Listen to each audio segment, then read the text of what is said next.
90-cı sualın izahı ilə davam edirik. Deyir ki, X ölçüsünün kütləsinin mol sayının zamandan asılı qrafiki verilmişdir. X ölçü molyar kütləsinin Y ölçü molyar kütləsinə bərabər olarsa, X minus Y fərqini birinci hesablamalıyıq. Sonra da A'nın kütləsini hesablamalıyıq. Görürük ki 0,2 mol 0,2 XO3 bərabərdir 20 qram.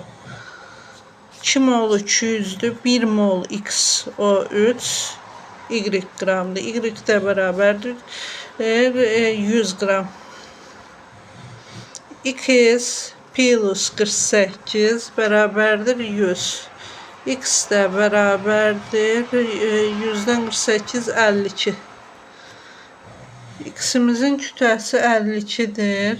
X ölçüm molyar kütləsidir. Y ölçüm molyar kütləsinə bərabərdir. X 52 tapdıq. Y ölçü Y plus 12 plus 48 bərabərdir 100. Y plus 60 bərabərdir 100. Y də bərabərdir 40.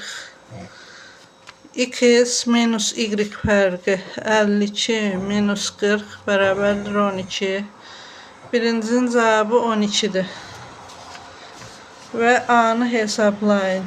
0,5 mol X ölçün kütləsi. 0,5 bırak 52 plus ölçümüzdə 48. 0,5 bırak 100. O da bərabərdir 50 qram. İkincinin də cavabı 50 qramdır.